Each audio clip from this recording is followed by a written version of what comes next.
All right, welcome to the Krug Show. Guy Haberman in the house. Really excited to have Guy Haberman dual streaming. Hope we're going to talk a little Niners at the bye week. It's all coming up right now.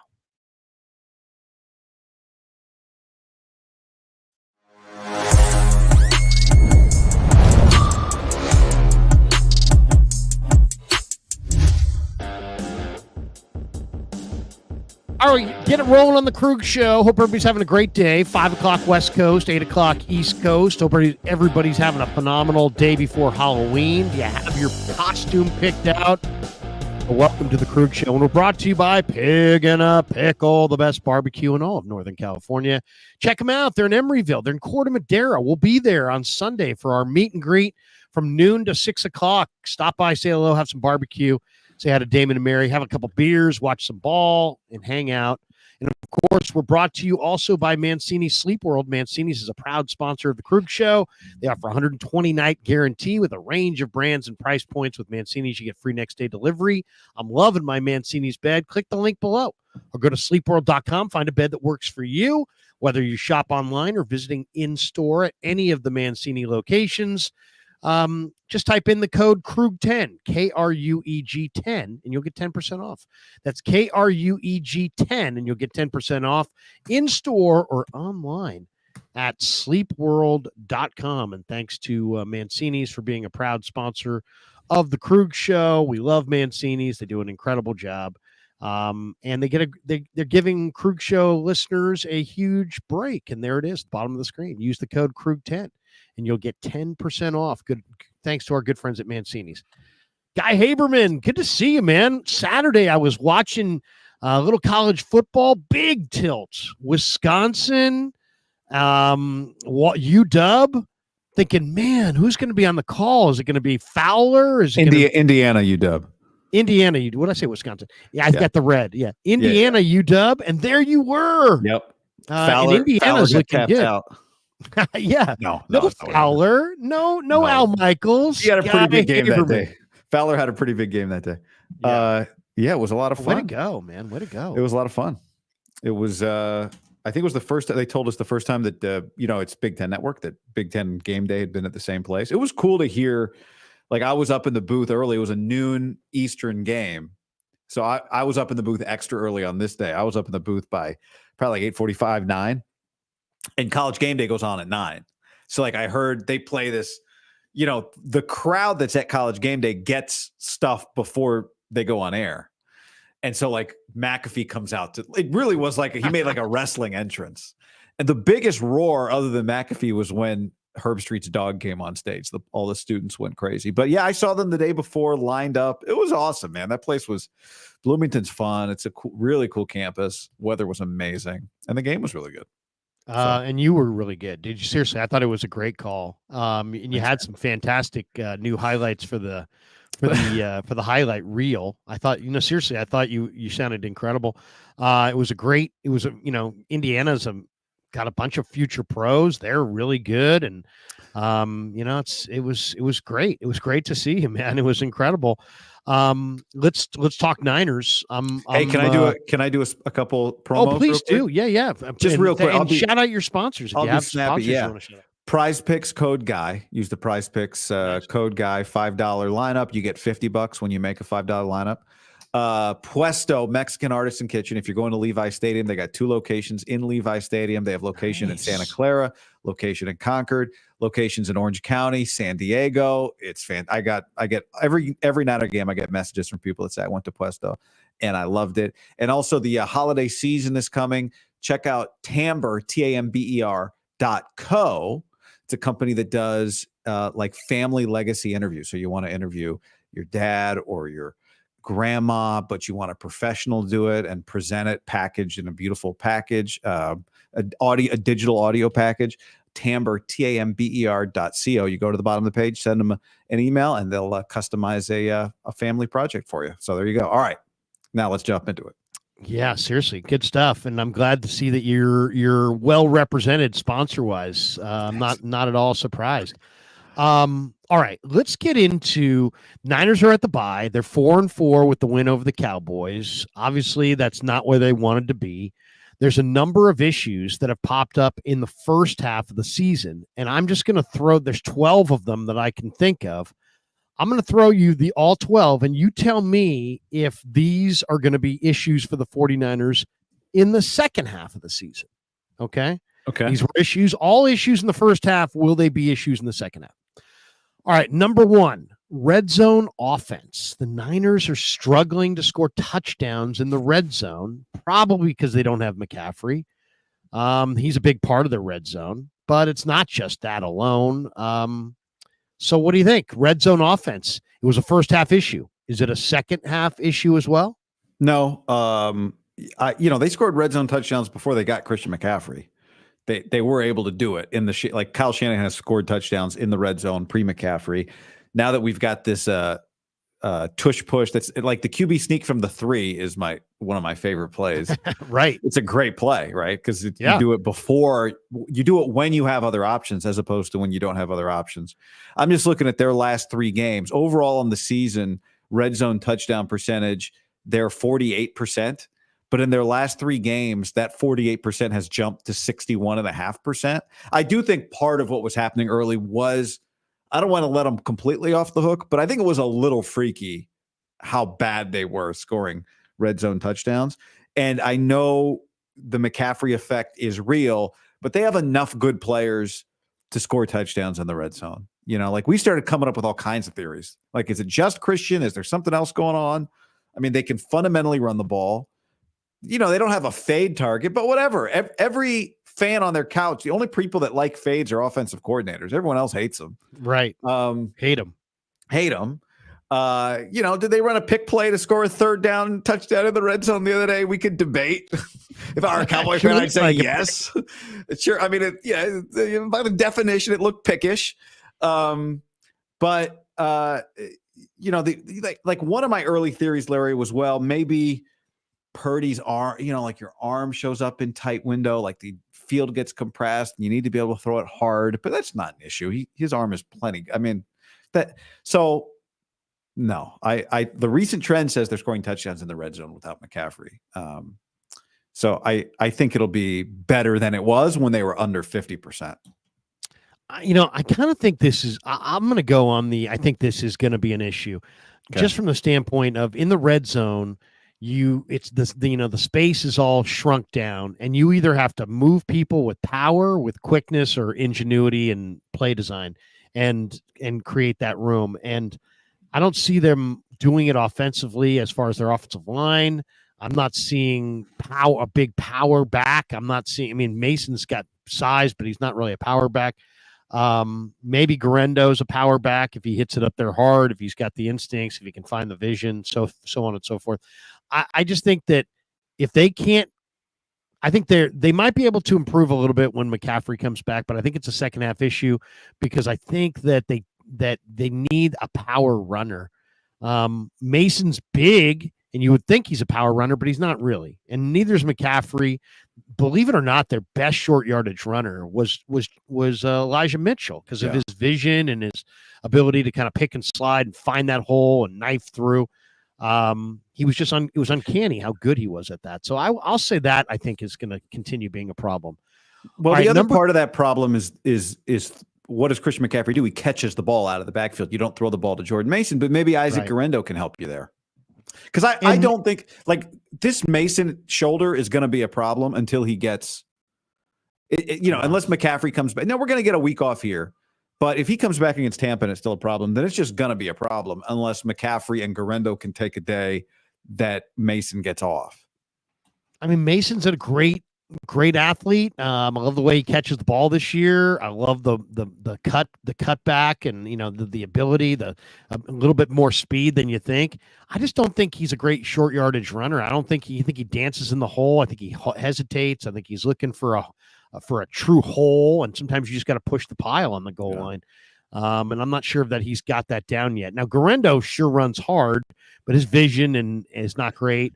I worry about him fumbling. Doesn't seem to break tackles. No, I like if Arizona fell out of it and the Niners at the deadline were looking to pick up James Conner. Then I would have more confidence in the red zone because then you could power it in. Then you literally could power it in from the 5. All right, so red zone offense, I think, is an issue. You don't. How about pass rush? The 49ers have struggled to rush the passer outside of Bosa and Floyd. They get very little out of anybody else off the edge. Is that going to be a second half issue? It was a first half issue. Yeah, it's been a 3-year issue. Yeah, in truth, yeah, totally. So yes, I mean, unless they trade for somebody, and even at that point, we've seen them. They did it last year with Chase Young, and it was still an issue. Yeah, they did it with Randy Gregory, and it was still an issue. So it's an issue.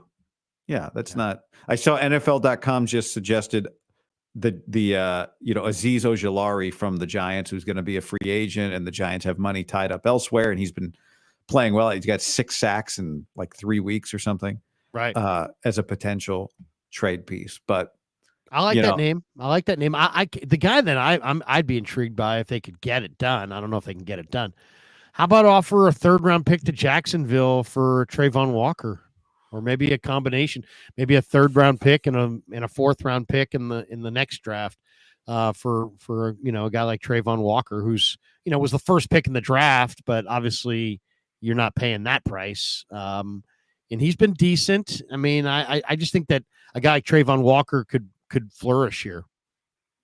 I like him. You got to be sure if you're trading a 3rd and a 4th. Like we've seen this year how impactful those draft picks are. Yeah. Especially at this point in the evolution of this franchise, as they're really, their core players get more expensive or completely spend out of being in San Francisco. So you just, to me, a 3rd and a 4th, I would like for that person to be a contributor beyond this year. But then it gets hairy, right? If you're taking you do have that. You do have with Trayvon Walker. How much is he making? Well, let me see what he's making. I'm not sure exactly what he's making, but I do know that his contract is such that it goes beyond this year. Yeah, 437. Yeah, I mean, he has 6.5 sacks this year, by the way. Yeah, next year, $10 million cap, $11 million cap. 2 more control, 2 more seasons of team control. So you got to tag him in 20. Oh, okay. So he's got 10 million. His cap it this year's 10 million. His cap it next year's 11.8. And then the 5th-year option is available in 26. I mean, I know Detroit is after a defensive end. I mean, I'll tell you the other, if a 3rd round pick is too high or a 3rd and a 4th is too high, how about add Darnell Savage to the mix? Because the Niners could definitely use a Darnell Savage. That's for sure. Now, why are the Jags trading a pass rusher who they drafted 1st overall with 2 years left of control after this year? It's a good question. They're saying that, the articles I'm reading, it says it feels like a Jacksonville roster cleaning is coming soon and that Walker's not likely to survive it. That's the report. I don't know if that's accurate. I don't follow the Jags on a day-to-day basis, but man, Trayvon Walker and Darnell Savage to this defense, that would help. I don't think there's any question about that. Okay, a couple more that I want to. Did you answer the question? Yes, it's still an issue. I say pass rush is definitely an issue. Definitely an issue. And I agree with you wholeheartedly. It's been an issue. It will continue to be an issue. It was an issue that they tried to address, but they haven't hit the right guy. And maybe Azeez Ojulari or Trayvon Walker is the right guy. But to me, they definitely need a piece there. Because I also think Floyd would get as much done in a smaller role than he gets done in a larger role. I just think if you can minimize him, you're making him more valuable. How about special teams? It's been a major, major problem for the 49ers this year in the first half. Is it going to be a major problem in the second half? Yes. It was good against Dallas, and I know Dallas has a dangerous return game, but Dallas did what Dallas always does against the 49ers is they overthink it on special teams. You can count on Dallas to do multiple things wrong. And one of the things they always do is they get too cute on special teams. They committed 3 penalties on special teams. I knew the Niners were going to win the special teams battle on the opening kick when Dallas did the fake end around. And I was like, well, that's coming back. That's coming back. And the Niners are going to be ready for it. Like, don't show the Niners the fake before you actually do it. Just catch them off guard with with the real thing. And this is what Dallas does. They overthink it on special teams when they play the Niners, and it happened the other day. I'm not suddenly bullish on the Niners special teams. Although the Anders Carl, it's like, do you want to go? I mean, I kind of like this guy. I'll tell you where my concern is on special teams beyond what we've seen. It's been a little weird. I really want to see more Jacob Cowing on offense. I thought in the preseason and in practice when we would be out there, I remember being out there on one particularly windy day. We were with him and Trent Taylor. It was like a major league hitter hitting an 85-mile-an-hour fastball down the middle. They were making it look so easy catching punts. And it hasn't looked easy. Now, I know Cowan got clipped on what should have been a penalty last week on an interference on a punt return that they didn't call. But it hasn't looked comfortable for Cowan on punt return. And it's weird because he looked great. He's always looked really good at it. And so I would love to see them work him in on offense. And I don't know. I mean, maybe it's hard to go out there and your only snaps you play or punt return, and you're not as I don't know. But I think we're all kind of on red alert for, does that bite them at some point? Because it feels like they're kind of playing with fire right now there. Oh, he's totally shaky on special teams. I mean, you can see him. The word is shaky. If you're not going to play him on offense, then why not put Trent Taylor back there? Well, and my feeling on it is I would use him a lot more from scrimmage and a lot less as a punt returner, because he just doesn't look right. He's had a muff. He's slipped down 3 times. I mean, he's just having a hard time keeping his feet. He also looks like he's like trying to do too much. Like you fall down when you try to take too many steps all at once. So that's what he looks like to me. He's like catching the ball and he's like trying to take 3 steps at once, and he's losing his footing. But I mean, it's happened 3 times. I thought we might see Ricky Pearsall back there last week. But maybe that happens in the future. I think special teams is definitely going to be a problem. Now, to me, the big problem is Moody. His injury makes it so they can't kick the ball through the back of the end zone. And so they now have to have coverage units really covering, and they're not good coverage units. And they're coverage units that are now second and third teamers are having to start because of the injuries they've had. Malik Mustafa and Renardo Green were on the coverage unit. They're now starting, so they're no longer on the coverage unit. So I just think that with the rest of the league kicking the ball through the back of the end zone and the Niners not, I think they're at a huge disadvantage. I think it's a problem all year. How about Lions have a very good you look at some of the special teams ratings. Lions are at the top or near the top. Yeah. How about closing out games? Dallas in the fourth quarter had 140 yards, 2 touchdowns on 14 plays. Niners went 3 and out a couple times. They had a 17-point lead going to the fourth, and Dallas potentially could have taken the lead on the final series. Finishing games. Lynch came into this year saying we need finishers. Is closing out games, which was a huge issue in the first 8 games, is going to be a big issue in the final 9. Yeah, definitely. Now, it may be that they are in closer games. Like the schedule's pretty difficult, right? Like Arizona was a team you should be up 10 on. The Rams are a team you should be up 10 on. Dallas is certainly a team you should be up 10 on.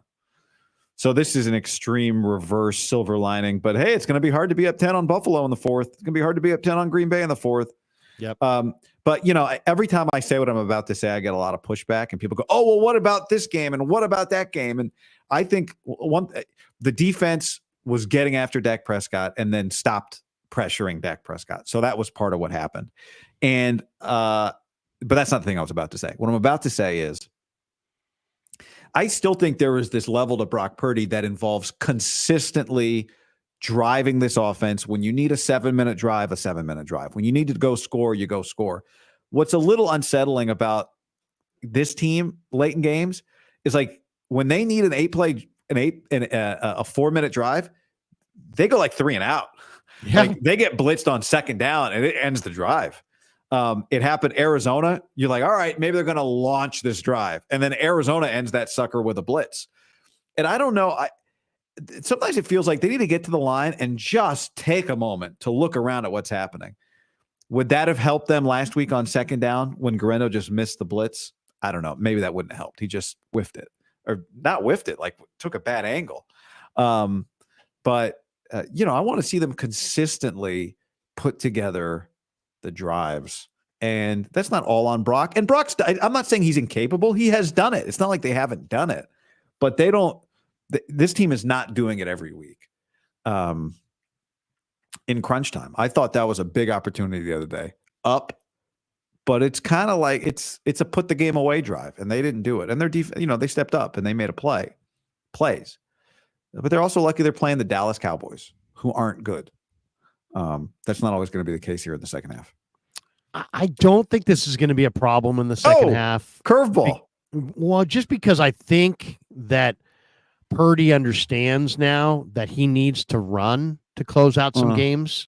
I think there's kind of a realization that that's where the Niners are at offensively. And I think he will do some running. He ran on first down. He picked up 6 yards, and then Garendo just, he got swamped. Yeah, no, but I just think Purdy will be the key factor in the second half as a runner. I also think closing out games is a lot about, the second question was the pass rush. If they get some additional pass rush, I think obviously that's going to help them quite a bit, but I think that also helps them close out games. How about defending verticals? They really haven't defended verticals well this year. They just haven't. Every team doesn't have the personnel to get deep on them. Is that going to be a problem all year? Well, I mean, that goes hand in hand with the pass rush, right? So or the lack. They don't have a ton of speed on the back end either, and that's not changing, right? So yes, I guess you walked me into that answer. I mean, I think their secondary, it's better than most secondaries that you can put together. But I like, who do you put if you have a speed receiver? You put Lenore on him. You only have two guys that run sub 4.5, and it's Lenore and Green. So one of those two guys.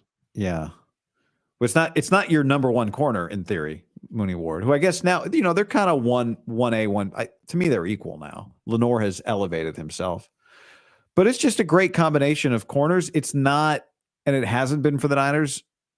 Like rangy safety is not really what they have, right? No. And they haven't had. And that's why the combination of Hufanga and Jair Brown was always going to be, that always felt like Brown was replacing Hufanga, not we're setting it up for these two guys to play together for the next 7 years. And, I don't know. I mean, we'll look up and who knows I said the other day, Larry, I think you'll look up in like 8 years and it'll be like Kwaski Tart or Jimmy Ward. Like, Brown, he's not your number one elite guy, but he's just going to be good enough that if you can compliment him, then it'll work out well for 5 to 8 years.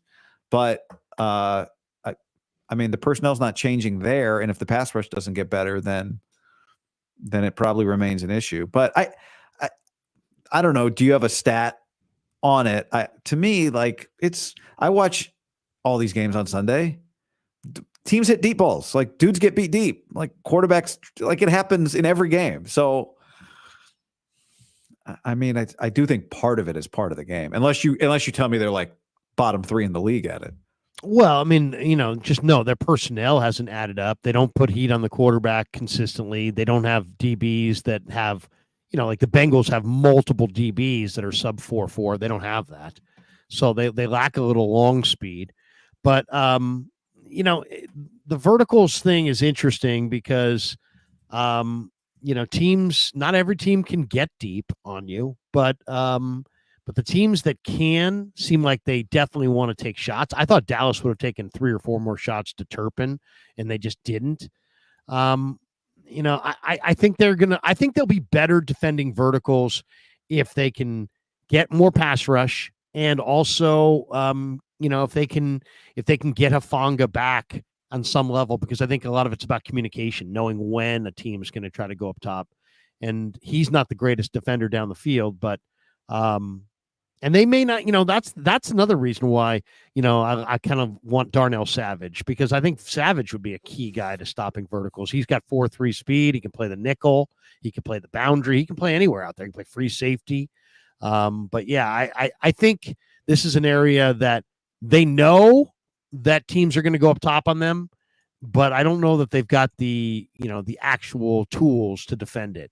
How about Devondre Campbell? He's been a huge problem, but he had his best game against the Cowboys.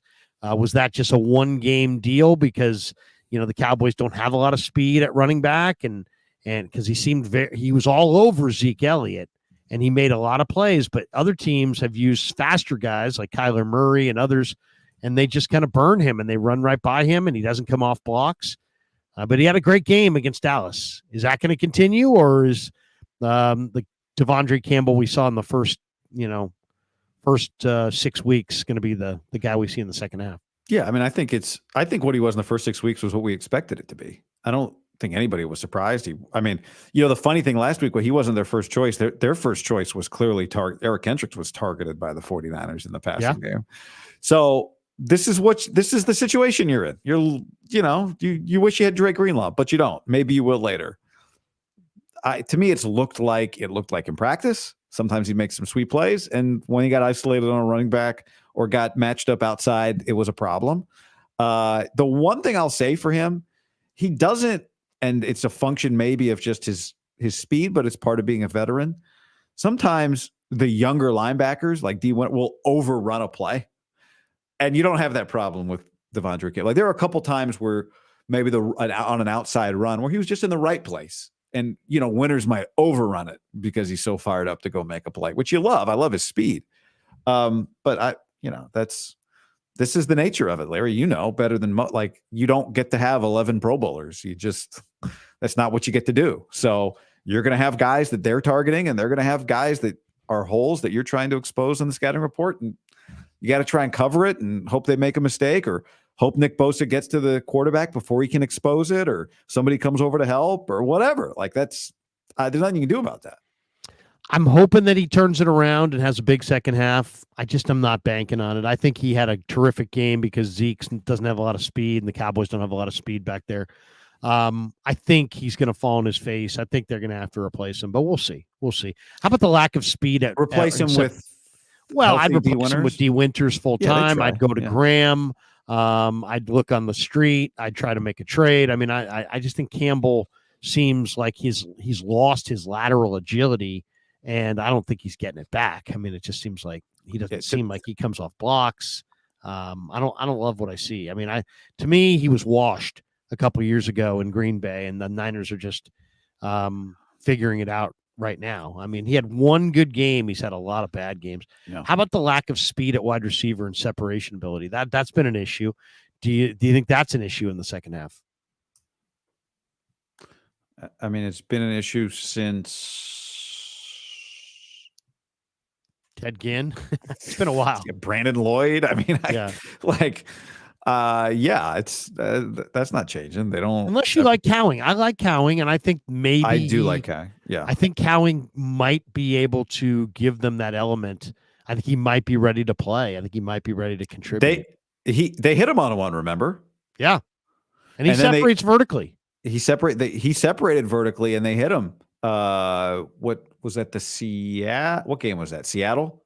It was 2 weeks ago, I think. Yeah, New England or Seattle? It was either Seattle. Yes, Seattle. Yeah, and they threw the quick bubble to him, or the quick receiver screen to him.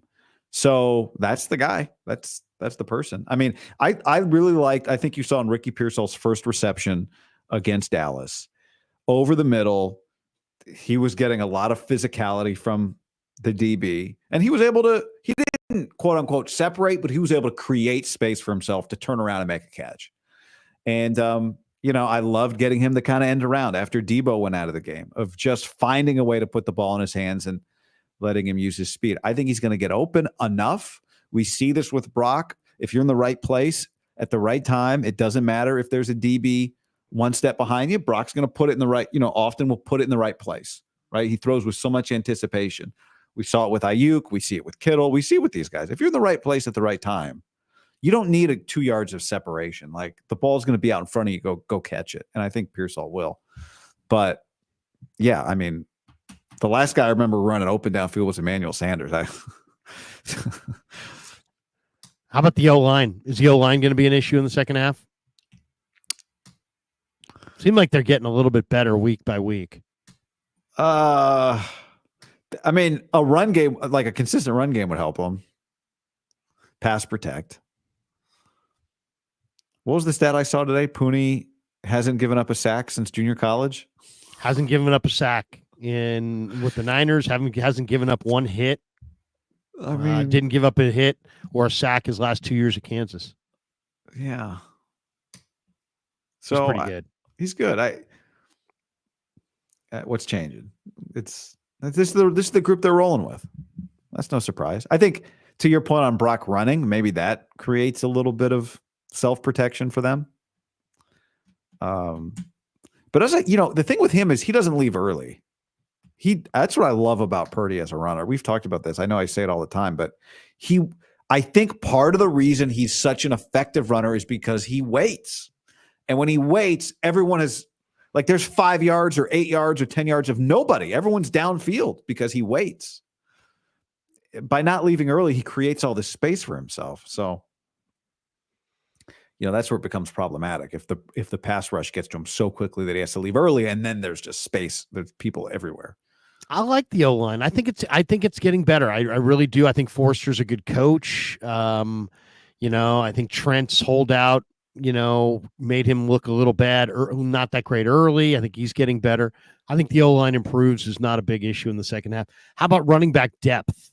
Is running back depth, which has hurt them a little bit. Yeah. Is it going to be better in the second half? They were deep for a minute, right? When McCaffrey was there, Mitchell was there, Corey Schrader. Yep. Schrader. When Garendo came back from injury, but they do have more depth just because Garendo has been given an opportunity here. And now that could get, you come back and McCaffrey's back and Mason's healthier. You're like, but the second McCaffrey gets 30, it can evaporate.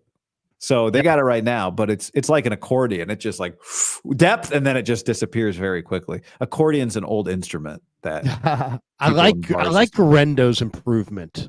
I curve. To me, he is improving every carry. He definitely doesn't make the same mistakes over and over again. So I think he adds to their depth. I think Keyshawn Vaughn gives them a little depth.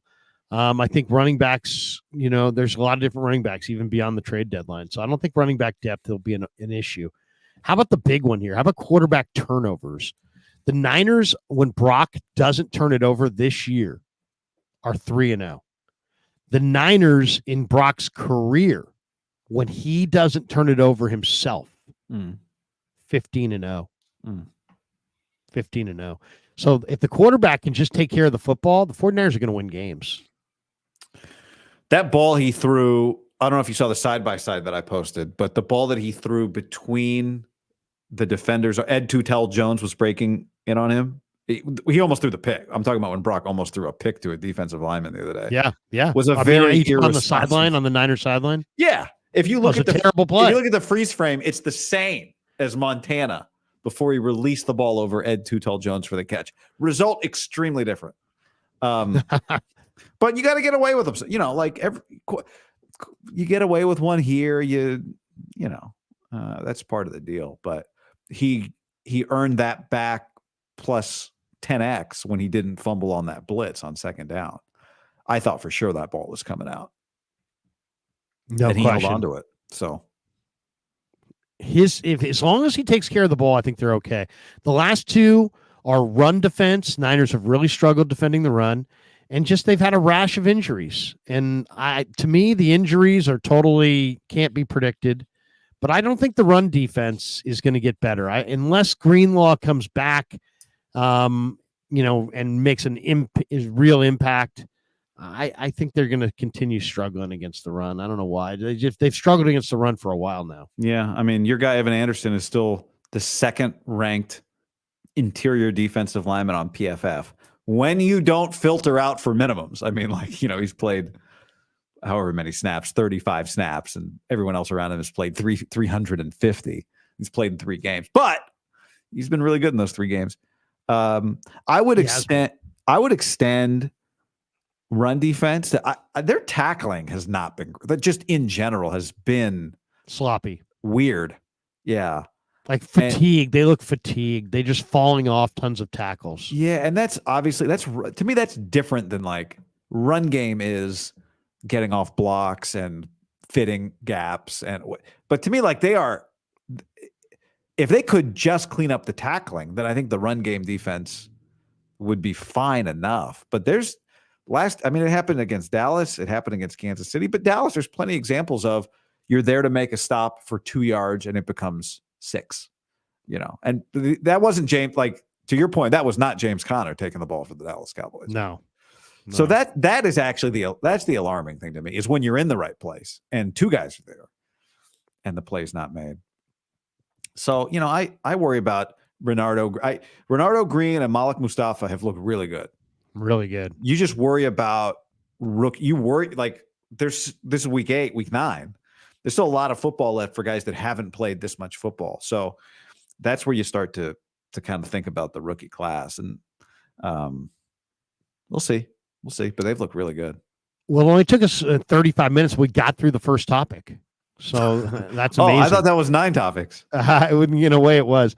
We got a couple more in our last 10 minutes before we get out of here. Trade deadline is November 5th. Niners have made 8 near trade deadline deals under John Lynch and Kyle Shanahan. How about this? 4 of the 8 added defensive linemen. Just really speaks to what they like to trade for. What do you think? What is, in your mind, the number one 49er need at the trade deadline? There's D tackle, wide receiver, offensive line, corner, safety. There is a world where we look back in like 3 weeks and it was running back. I hope we're not in that world, but there is a world, right, where you're like, they should have. Now they still could. I mean, they could, but it's a good call. I don't think it's safety, even though you're fine. Like, you got professionals playing safety. One of them, I love Malik Mustafa getting opportunities, and Jair Brown, like it's fine. You're not up. It's fine. Whatever. It's. Could you upgrade it at the other linebacker spot? And can you add another pass rusher? Sam O's playing well, but yeah, he is. That's a constant. But I just don't know. Pass rusher is such a premium position. When you look at kind of where they've gone historically, it's big names whose time is up, right? Like Washington traded 2 guys. Montez Sweat was the better one, and he went to the Bears. Yeah. Now Randy Gregory wasn't a deadline deal last year, but the Broncos were like, they couldn't wait to get him out of the building. So much so that they took nothing to get him. I mean, it was literally the Niners moved back from like five draft spots. So I do think you might need to insulate yourself at running back a little bit. Mason's already hurt. McCaffrey isn't back yet. We still got to get through next week. And if those guys played wide receiver in high school and looks very raw, he's fast and he's powerful and he's explosive. He's exciting. Yeah, but could he be the bell cow? I doubt that.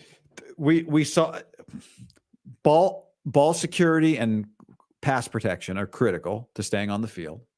And the more you're out there, the more you get exposed in other ways. I love him as a burst every 4th possession, right? But I just think you probably need to. It sounds crazy because you might just be 3 deep at that position. McCaffrey's healthy, Mason's healthy, everything's fine. But I think you need to insulate yourself against further injury. So, I think Cowing can. I don't think you need to go receiver. You got Pearsall in there. You got Kittle. So I would go defensive line again, and I would consider, if you can find a running back you really like, a running back, because that shouldn't cost you. I like it. I like that. I think you're right. One of the I've got 3 last questions for you. The one of them is, will CMC's successful return save all of the 49ers issues on the offensive side? I kind of think he would solve a lot of their problems in the red zone. Any problems that they have running the ball. I think he would help them a lot. The question is, if he doesn't come back, or if he comes back and then ruptures the Achilles, that also could really crush the team. Because as you said, Guarendo's, raw, or I said he was raw, and you mentioned that there's some injuries. So in a lot of ways, I kind of feel like his return could really help the Niners and maybe, be the actual piece they need. But if he doesn't come back, it could sink him. Yeah. I mean, I think if you're them, the way to look at McCaffrey has to be as gravy, which is hard because if he's back and healthy, he changes you. Like, it's crazy. It doesn't feel like this, but just go look at a list of 32 teams. They are right now a borderline top 10 team. Unless you think the Steelers are better than them, which I don't. They got a better record. Did look good with Russell. Yeah, exactly. But no, sorry, not buying it. So somebody you might go say they're 14th because the Steelers are better, and you might say Atlanta's better and Seattle's better. I'm not saying Arizona's better, like not Seattle. You would say that, but anyway, the point is that McCaffrey does make them special because he's special. But I just think you have to find ways to solve problems with the assumption that he will not be able to give you everything that you want. Or with the understanding that in order to increase his longevity, you have to not use him the way you want to use him. Because we know what Kyle does. It's to Kyle, there's no yellow lights. Right? You're cleared? Debo, you're out of the hospital? Great. Here you go. Handoff, pass. And Debo looked great. 2 weeks ago in that game against Seattle, he was saying, "Oh yeah, Mason's great for the second half," and Mason was literally jogging off the field at that point, going, "No, I'm done." Right as Kyle was like, "Yeah, he's fine. So, it is interesting that his perspective on the injuries is not always in line with the players' thoughts on their own injuries. Two last ones. There was a really interesting article I read today about how the NFL needs a minor league system. And it's because you got all these young quarterbacks that are now being benched because they're just not good enough. And there's nowhere for these guys to go and play and improve. And it's interesting because Baker Mayfield is now fully established in Tampa Bay. He has reclaimed his career. Sam Darnold this year reclaimed his career in Minnesota. Probably did it last year with the Niners, to be honest. Geno Smith in the last couple of years has reclaimed his career in Seattle. And now you're looking at, listen to this list of quarterbacks that are all under 26, that are all benched. Mac Jones, benched. Bryce Young, benched. Trey Lance, benched. Justin Fields, Will Levis, Zach Wilson, Kenny Pickett. And the latest is Anthony Richardson, who's not going to play anymore this year unless Joe Flacco gets hurt in Indy.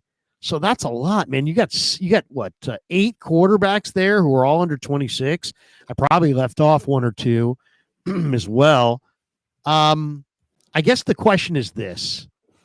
Of those reclamation projects, knowing that Mayfield, Darnold, and Geno were busts not that long ago and now are reclamation projects, successful reclamation projects, if I gave you that list and you could have any of those guys, which guy do you feel has the ability to reclaim his career and actually be like Baker and Darnold and Geno and actually be somebody's starter and somebody who actually would be happy to have them as a starter out of those 8 guys who all have been benched and they're all less than 26? I don't remember the whole list, but probably Mac Jones.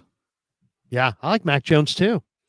I do think quarterback play, and I felt this way, and you watch a ton of college football. I watch a ton of college football. I talk to coaches every single week. I talk to 2 coaching staffs about quarterbacks.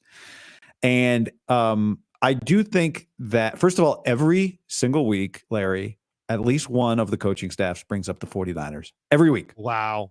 Every single week. I am not exaggerating. Every week. And they're like I was texting with a coach yesterday of a Big Ten team, a quarterback coach, and he's like, did you see that that like Debo play we ran last week, blah, blah, blah. Like they watch the Niners every week and take plays, and they watch McVay, they watch the Vikings. Like that's who they watch, but they bring up specifically Kyle Shanahan's offense every week. And I think what you're seeing is quarterbacks who are like 5th or 6th round picks are going to stay in college longer, or even 4th or 3rd round picks, because you can make money in college. And you can hop in the portal and transfer right away. So you are a 4-year starter or a 3-year starter at Ohio in the MAC. You can go to the Big Ten, get paid. And, because you invest so much in those players, the team that's bringing you in, the university, the college team that's bringing you in, they're looking for system fits, right? Guys that they can pull out of the MAC after 3 years, plug into the Big Ten, and be a system fit. And so I think they're really putting on display for NFL teams system fits, because you're getting veteran quarterbacks who kind of are becoming quote unquote system quarterbacks before they leave college. And now those guys are not necessarily 1st round picks, but they're 3rd round picks. So I think that's where your quarterback development is going to come from, is 4th year quarterbacks finding offenses, coordinators, programs that fit for them, transferring those places, making money in those places, and showing the NFL what their best fit is. I like Mac Jones too. I think if you put Mac Jones in, you supported him better on a team with a run game and this and that. I think he's smart. I think he's pretty accurate. I think he can play on time. He's not mobile, but I think he's got an NFL future. And if I had to go with 2 of these guys, I'd probably go with Zach Wilson. I think Fields, no. Levis, no. Pickett, no. Lance, I've got hope for, but I would say no. He needs a lot of time. Bryce Young, no, too small. If I was going with a 3rd guy, I would be intrigued by Anthony Richardson, just because he's 6'3", 250 and fast, but he's still completing 44%. He just doesn't look right.